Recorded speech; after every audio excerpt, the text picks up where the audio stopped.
Okay, we are recording. Lily, how are you today? I'm good, thank you. How are you?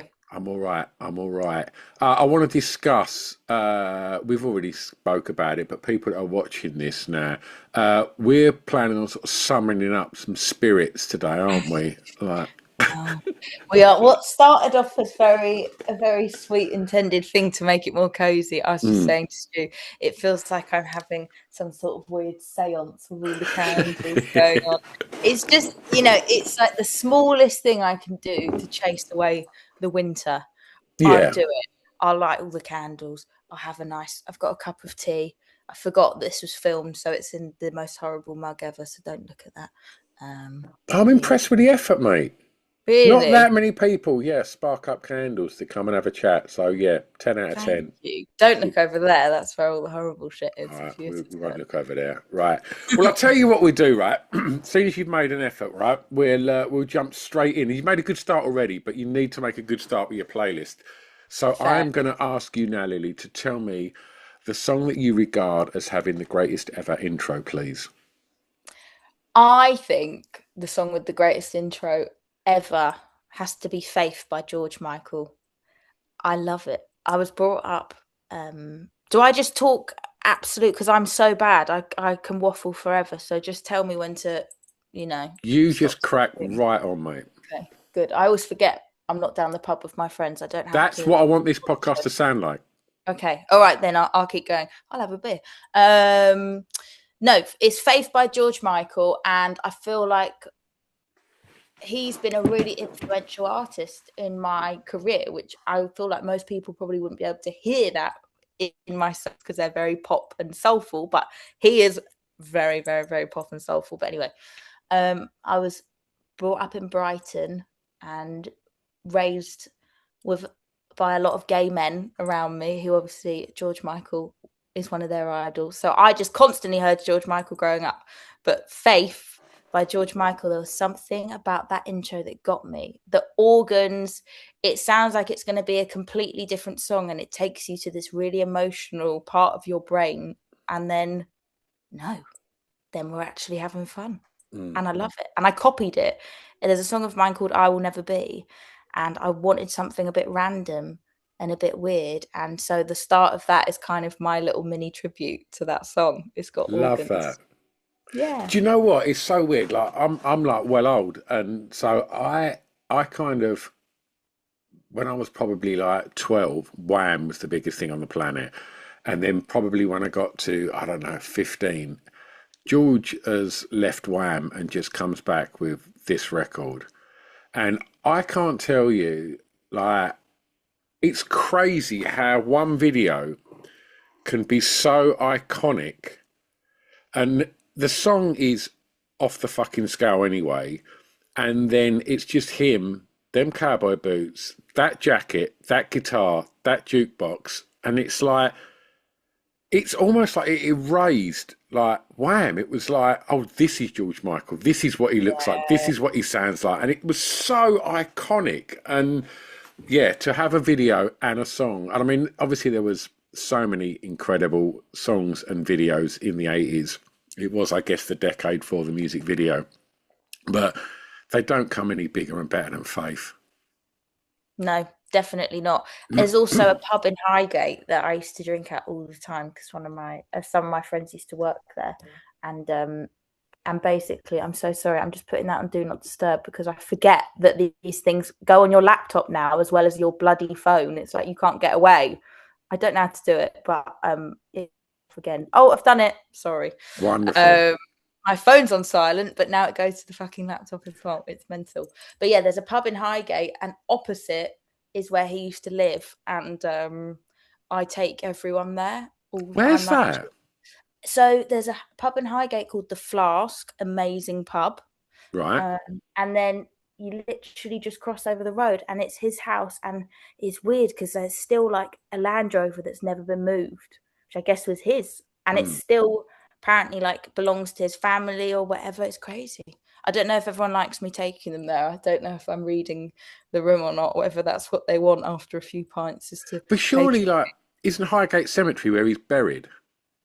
Yeah, Yeah, yeah. but the house is still untouched. So pretty, don't know, but yeah, he is an idol of mine. And you're right, the music video is amazing, and it's really hard because I love music videos and I love watching music videos. And obviously nowadays, if you say to a label, I want to make a music video, they're like, yeah, 30 seconds on an iPhone for TikTok. And I'm thinking, no, actually, I want my cowboy boots and my jukebox.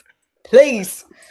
No one will watch it, will they? Well, So, that's quite interesting because over the years I've been doing this show, I've had all manner of guests and people that have made these huge big budget videos in the 80s and 90s, and to speak to a newer artist that exists in a world where there is that, what's the best way to phrase this? I guess them rapid thumbs that just whiz past things on your phone so quickly, and mm, everything is kind of bite size. Like, do you find that almost frustrating as an artist that you don't get that? Because the intro to Faith is a prime example.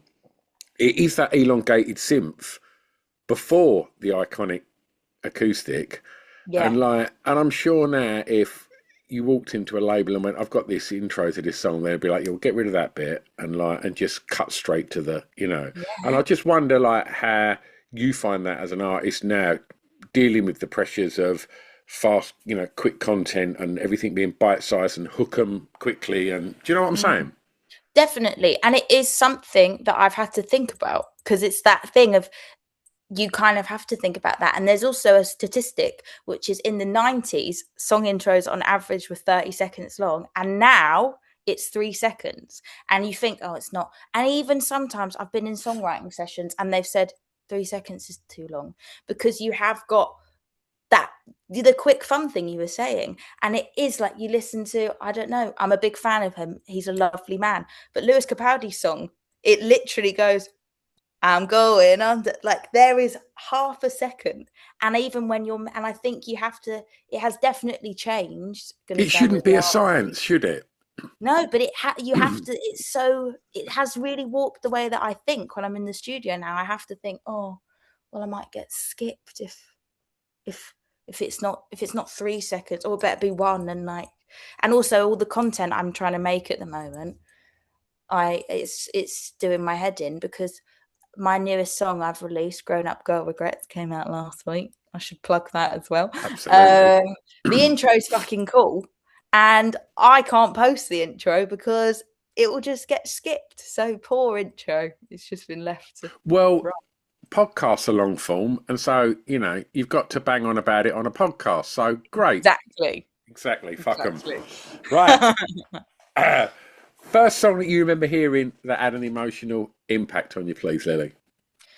I denied about this one. I didn't know whether this was really uncool or not, and I thought actually I said it to Natalie. I said I'm just going to tell the truth because then That's it's the easier. best policy. But the truth is, it's I Can't Help Falling in Love with You by Elvis Presley. And I don't know why I heard it, but I know when. And I know it because it was the first time I ever cried at a song. It was the first time. And I think I was probably 10 or 11. It was Boxing Day. We'd gone out for fish and chips and we came home. And I think we were watching The Sound of Beauty. It was Sound of Music, sorry. And anyway, this for some reason in the ads or whatever this song came on, and it was a bit like the Faith George Michael thing. My ears just pricked, and my eyes started filling up. And I was only about 10 or 11, and I just thought it was the most beautiful thing I ever heard. And YouTube was just sort of a thing around then, and I didn't have my own computer, and I didn't really have much anything. But I then went and sat on the computer and just replayed that song over and over again. And I thought it was the most amazing thing that this song was making me cry. And I kind of felt I was only 10 or 11. And I felt like I was in a music video. And I was like, I'm getting it. I don't know what it did. It's just done something. And then since then, I've been to like, I've heard it at weddings, I've heard it in loads of places, and it still does something to me. I'm not even the biggest Elvis fan. I went to see the new Baz Luhrmann like Elvis Oh, what was that like? What documentary. was that like? it was really cool. It's really, really amazing, actually. And that got me like, okay, I need to be a bit more in this. The thing that's interesting about that is he's sort of eternalized as being like skinny and sexy. They haven't shown, they've only gone up to a certain point and they've kept him really chic. And I'm like, I know from my own Elvis things that he did change towards the end. But Yeah, I like that they've done that. yeah. But yeah, it's that song. It's I Can't Help Falling in Love with You. I wish it wasn't. I wish I could say something really, really artsy and clever, but it's that. I think it's a beautiful song, and Elvis is as cool as it gets. Okay, Like, good. I think that's a solid choice. Lily, tell me if you had to cast your mind back to hearing that on Boxing Day post fish and chips. Um, what was the emotion? What do you think it was? Hmm.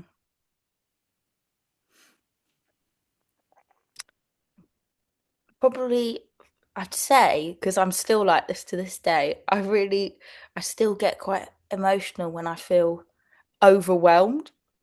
But I think I was overwhelmed probably by the fact that, well, I've just had probably the best 2 days of my life. When it's Yeah, Christmas and Boxing Day and you're 10 or 11, that is like, oh, this is amazing. My whole family's here. I've had fish and chips. This is da da da.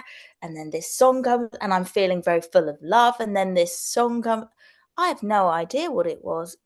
It just, yeah, I feel like probably some sort of overwhelm, or it just, it just tapped into something in me. I'll never understand what it was. Maybe in a past life I heard it. I've no idea. oh, see we go. The candles are taking It's effect. the candles.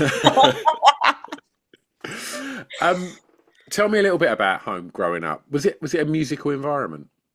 It was a very musical environment. I've got um I've got a mum who is an artist, and then my dad was a musician as well, and my whole family, I have this massive Irish family on his side, and basically every single one of them, um I'm going to say basically, because some of them definitely fucking not, they'll get their back up if they hear that. They'll be like, no, I can sing, but you know, some people just can't. But they all play instruments, they all sing, and so it was really, yeah, it was really a musical. It was a very musical household. And then even after my dad uh, passed away, my my gunkles, as I call them, sort of moved in to take over and like play dad whilst my mum was working, because she is an artist, but she also works for an artist in London and helps him do all his stuff. So she was out working really, really, really hard, and so these sort of gunkles came in, and they showed me the most amazing music as well. And I think above all else, it was just an environment where no one laughed at me for wanting to be creative or Yeah, do music. It would have been more rebellious, I suppose, if I turned around and said I want to be an accountant. They would have yeah. been like, "Oh, that's fucking mental." What music was your uncles playing you? They would play bit George, bit Blondie, Kylie. I mean, I'm being very stereotypical, but also one of them was an amazing graphic designer. He did the logo for Def Leppard and Metallica, uh, Wow. and he was an amazing man. Sadly, they're both not alive anymore, but they so also showed me a lot of music that I don't think many people my age were listening to, Yeah, and yeah, then and classical music. Even they'd play a lot of classical music, or I don't know, I know loads of the words to like Madame Butterfly, and I'm suddenly 27. I'm thinking, why do I know this? But it's somehow gone in through osmosis of hanging out with my uncles for ages. But yeah, I feel like I definitely grew up with very eclectic music taste. And then I got a job at a pub when I was like 15, 16, and I think actually I have to say the chef there probably is the reason why I'm a musician, because he actually had all the soul music, which I hadn't really heard as much of. I'd heard a lot Yeah, of blues and a lot of jazz, but he was the one that was playing like Smokey Robinson and like, I don't know, the Temptations and Etta James. And that was what really, as a teenager, was like, this is it. This is the shit. love it, love it. Tell me the song that reminds you of your time at school, please, Lily. The song that reminds me of my time at school is hilarious. It's I Am What I Am by Gloria Gaynor. Right. And the reasoning behind this is because I've always struggled with insomnia. Even when I was a kid, I just couldn't sleep. I think it was either FOMO or I don't know what it was. I just could not sleep. I didn't want to sleep. And so the way I combated it was my mum at some point gave me an iPod. It was like the really tiny ones, but you were allowed to you could download films, which seems crazy now because it probably was about the size. This is a podcast, no one can see the size of a thumb. Yeah. For people that don't know the size of these screens. Anyway, I had like a series on there so that every night when I couldn't sleep, I would just rewatch the same episode Yeah, over and yeah. over again, and it eventually got me to sleep. But also, it had synced uh, all of my mum's songs, and I suppose probably some of my lovely Guncle's songs. Yeah. So then, when it was a bit later on in life, and I was like, I want to listen to music, I didn't have my own choice. I had the choice of a 40-something-year-old woman and a load of fabulous men. So basically, Gloria Gaynor was on the iPod a lot, and I just got sucked in. I loved it, and I would be walking home from school with my mum's iPod with Gloria Gaynor going in my ears. But then it kind of stepped into its own thing where my friend would go, "Oh, what are you listening to?" And I'd be like, "Let's do this." And we loved it. And even now, when I'm getting ready with my girlfriends to go on a night out, um, that has to be played. And I Yeah. think Gloria Gaynor is probably why my Uber rating's so bad, because I'm always like, give me the aux, and that has to go on. And it's very bizarre because I know I wasn't even alive when that was a huge thing, Yeah. but I just love it. Did you love school? Mm, sometimes I feel like I just couldn't wait to be older. I literally couldn't wait to leave school and to actually, in a weird way, although I hope there's lots more to come for my career and I haven't done exactly what I wanted to do. I always just wanted to leave school and be a singer that lives in London with a fringe. Everything else was just like, I just don't want to be here. I was just staring out the window, Yeah.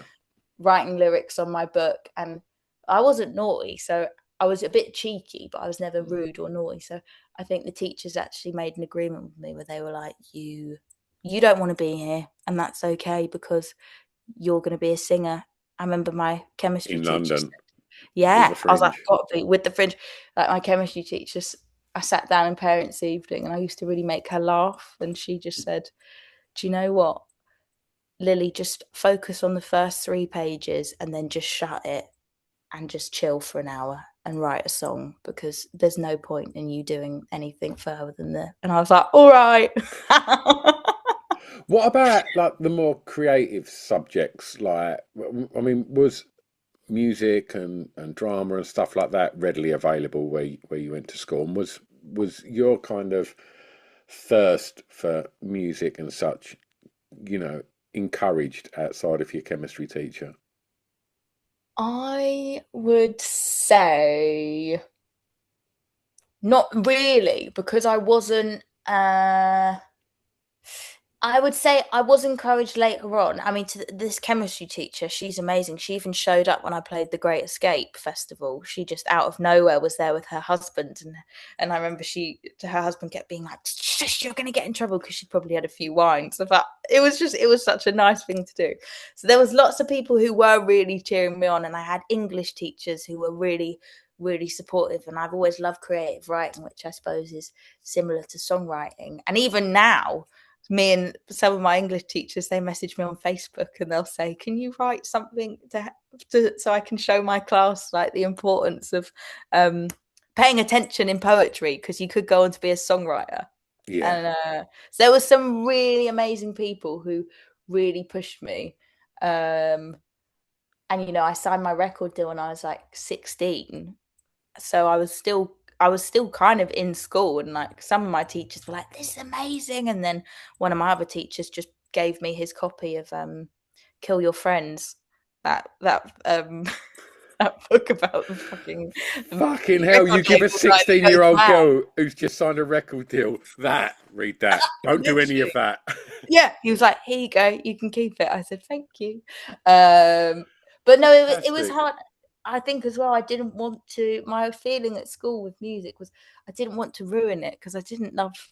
I was really good at English, really good at art, really good at drama and music, but I felt like music was so precious to me that I never wanted it to step into school. So I wasn't really, I never did anything in school apart from I decided to play the double bass one day because I thought that would get boys to fancy me, which it actually doesn't work like that. I think it's quite a weird instrument Did, choice. did you have a fringe at that point? No fringe. I think that was the issue. There There you was no go. There fringe. you go.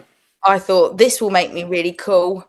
I want to play electric bass like the girl from School Rock. And Yeah. then the school said, we don't have any electric basses, but we have got one double bass that Yeah. obviously no one fucking plays because it's huge. And Muggins over here was like, I could do that. So I did do that for about 6 months. But no, otherwise, No one should play an instrument that's bigger than them. no, definitely not. And also, I did get the number 7 bus with a double bass that was bigger than me. I And can't imagine what a catastrophe that must have looked like. everyone just pissed themselves laughing. Honestly, the whole bus, even strangers were just like, that's fucking funny. There's that mad girl with a fucking double bass singing I Am Yeah, What I yeah. Am again. Literally. So silly. So Love it. silly. Love it.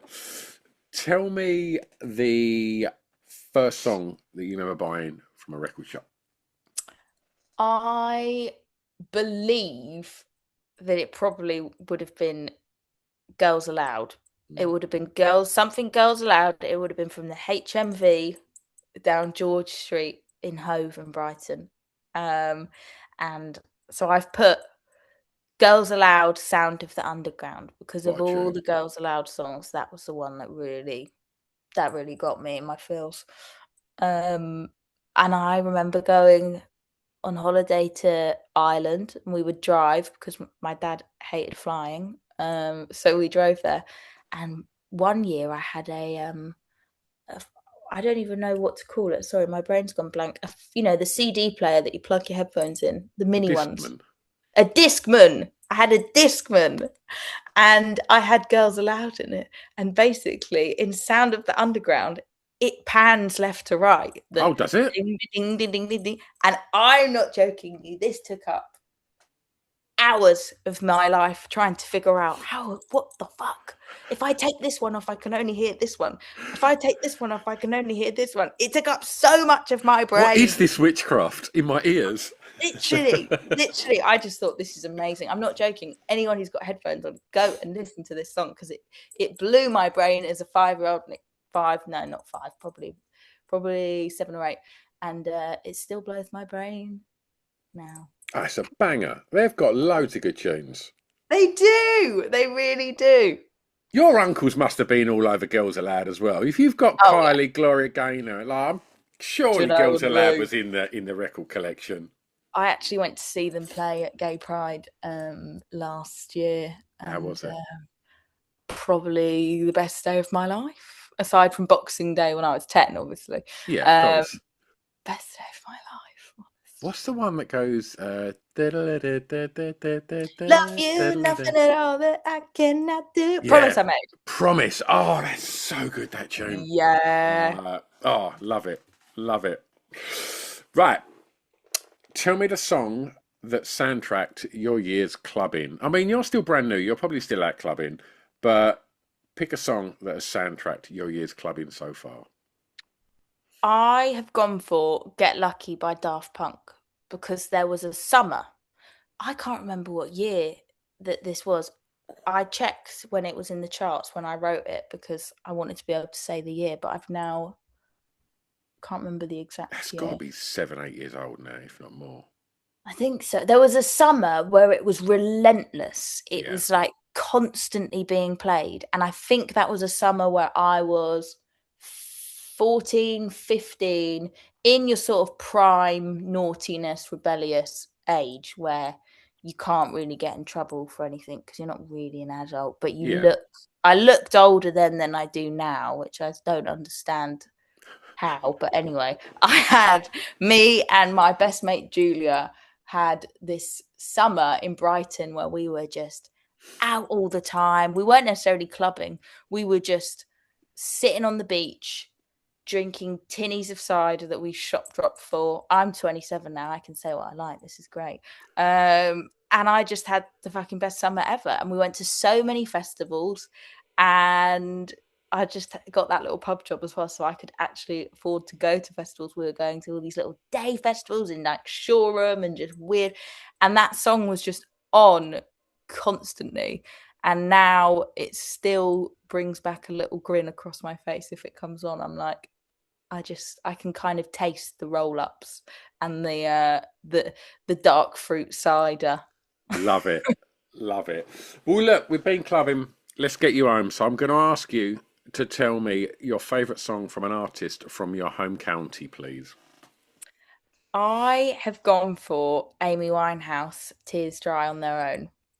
Nice. I absolutely adore this song. I didn't get into Amy Winehouse until after she passed away, um, which everyone always says I sound a lot like Amy Winehouse, which is the biggest compliment ever.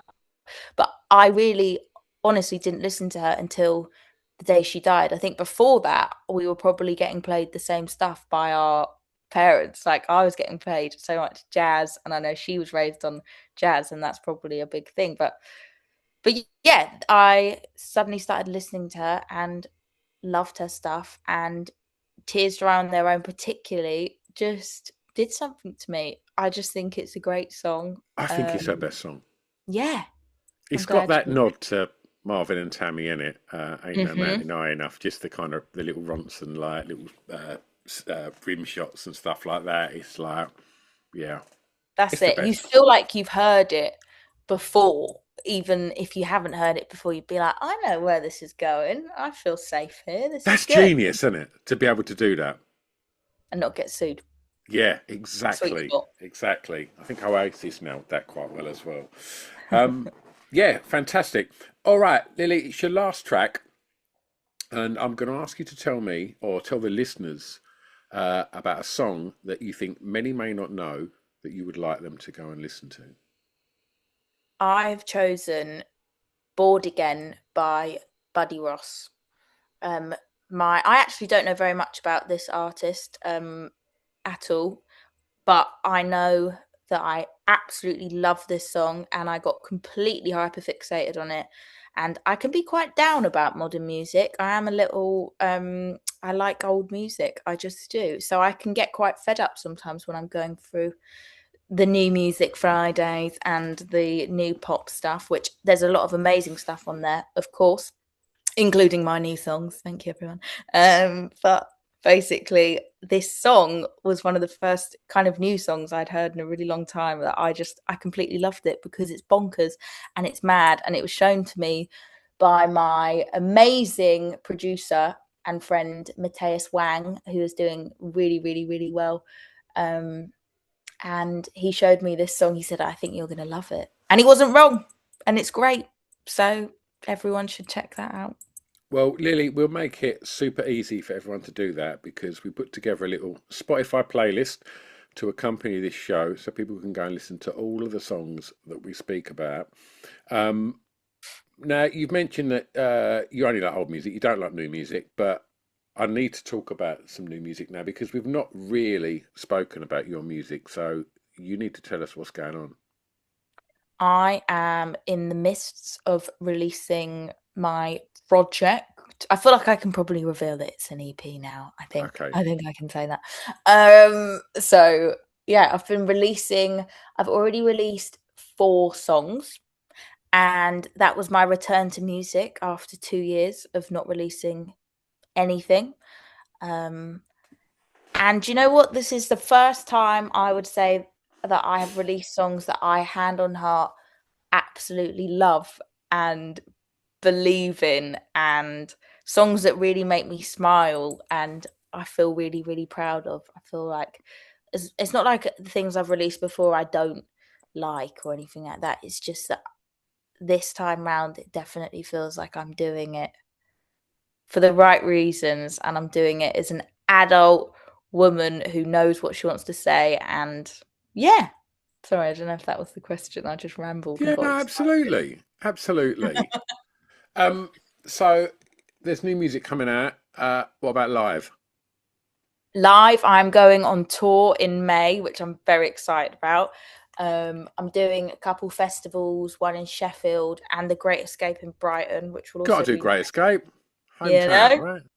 right? Um, and then I'm also playing in Manchester, in Glasgow, in Sheffield, in Nottingham, um, London. My London Oh, show, which is going to be my biggest show, is at a place called the Village Underground in Shoreditch. what a venue that is. It is. It smells like an aquarium. Don't know if you've ever noticed that, but it does. Okay. Yeah. What, fish or like fishy Just water?